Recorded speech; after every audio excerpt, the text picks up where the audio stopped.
"Can you give me a hug, please?" A poor girl asked the single dad. His reaction left her in tears. The first cold wind of November swept through the streets of Denver, as if carrying a warning, a whisper of all the stories the city hid behind glowing windows and crowded sidewalks. But on that particular morning, something extraordinary was about to happen. Something so small that most people would have walked right past it, yet powerful enough to change two lives forever. It began with a trembling voice, soft and uncertain, rising from the edge of a coffee shop patio where golden leaves gathered like forgotten promises. A young woman, clothes worn thin and hope worn thinner, stood before a man she'd never met, asking for something far more fragile than money or help. She had asked for a hug, and for a moment the world seemed to stop, stunned by the simplicity and sorrow wrapped inside one desperate request. If you believe in kindness, second chances, and the power of simple compassion, please take a moment to like, comment, share, and subscribe. Your support helps us continue creating stories with meaning. Her name was Sarah, a girl barely 20 but aged by the weight of a life that had offered more storms than sunshine. She had been wandering the city streets for months, carrying her past like a heavy suitcase she could not set down. Her parents had fallen apart long before she did, their battles staining her childhood. And when the arguments turned into doors slamming and hearts breaking, she found herself slipping through the cracks of her own family. She had tried working small jobs, doing what she could to survive, but the world was big and cold, and Sarah had no one left to call home. The only warmth she remembered was the kind her mother used to give in quiet embraces before life stole her away too. That memory had become a ghost she chased without even realizing it. The man sitting at the cafe table was Jonathan, a 35-year-old single father with gentle eyes and a heart reshaped by hardship. His life had changed 2 years earlier when his wife, Marie, passed away after a long illness, leaving him alone with their 5-year-old son, Ethan. Some days he still woke up expecting to hear her laugh in the kitchen or find her humming while packing Ethan's school lunch. But instead he lived with silence and responsibility, doing his best to be both parents at once. Jonathan had slowly pieced together a new routine, working at a tech company during the week and spending weekends exploring parks, museums, and bookstores with his son. Their little world, though small, was built on love and effort. Still, he carried loneliness like an invisible shadow. Jonathan had stepped out that morning to clear his mind, sipping warm coffee outside the cafe while watching pedestrians drift through the crisp autumn light. He hadn't expected anyone to interrupt his quiet moment, especially not a girl who looked like she was freezing, hungry, and holding herself together by threads. Yet there Sarah stood, heart pounding so loudly she wondered if he could hear it. She didn't know why she had stopped in front of him. She didn't know why her voice had broken as she asked for something as vulnerable as a hug. Maybe it was exhaustion.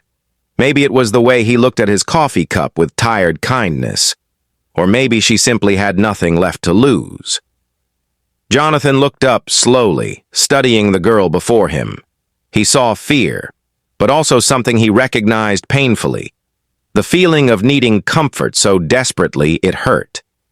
In that moment, Sarah wasn't a stranger. She was a reflection of his own wounded past, his own nights of whispering prayers into the darkness, wishing someone would reach for him so he wouldn't fall apart. And he knew immediately what he had to do. He rose from his chair without hesitation, his movement gentle, as if approaching a fragile creature afraid of being harmed again. She flinched instinctively, unused to kindness, but Jonathan simply opened his arms, an invitation rather than an expectation.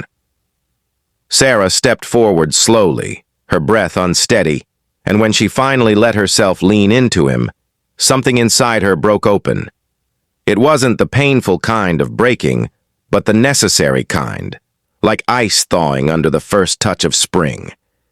She felt safe in a way she hadn't felt in years. The warmth of a stranger was more healing than the 1,000 nights she had spent wishing for someone to care. Tears spilled down her face before she could stop them. Years of hurt running freely as she clung to the embrace she had begged for. Jonathan didn't rush her. He didn't question her. He simply held her, steady and warm, letting silence speak all the words neither of them could find. People passing by probably saw only a man comforting a stranger, but inside that quiet moment, both lives were shifting. When Sarah finally stepped back, she apologized through tears she couldn't control, but Jonathan gently shook his head. He told her she didn't need to be sorry for needing something human. He asked if she was hungry, and she nodded hesitantly. He offered her the untouched pastry on his table, but when she reached for it with trembling fingers, he ordered another warm meal from inside the cafe. As she ate slowly, he sat beside her, giving space without letting her feel alone. He didn't pry into her past, didn't push for explanations. He simply made room for her pain, the way someone once had for him when Marie first got sick. As the minutes passed, Jonathan learned bits about Sarah. How she had been sleeping in shelters, how she had been searching for work but had no ID anymore, how the world seemed to close every door the moment she reached for it. And she learned something about Jonathan, too. How losing his wife had nearly destroyed him, how Ethan was the reason he kept going, and how helping someone in pain made him feel closer to the kind of man Marie always believed he was. Their struggles were different, yet somehow their hearts spoke the same language. Jonathan thought of Ethan then, warm, hopeful, always curious about the world. He thought of what he wanted his son to learn about kindness, about how people should be treated. So he made a decision. He told Sarah that if she was willing, he could help her get proper meals for a few days, help her get her ID reissued, maybe even help her find entry-level work at his company's warehouse division, where hiring managers were more flexible with young adults trying to rebuild their lives. Sarah's eyes widened, disbelief trembling through her body. No one had offered her more than spare change in months, and here was a man offering a lifeline she didn't dare dream about. She tried to refuse at first, afraid of being a burden, but Jonathan gently reassured her that accepting help wasn't weakness. It was courage. It was choosing hope when everything told her she shouldn't. With a soft nod, Sarah agreed, and the first seeds of change began taking root that very moment. Over the next 2 weeks, Jonathan helped her navigate paperwork, took her to community centers, and introduced her to people who believed in giving others a second chance.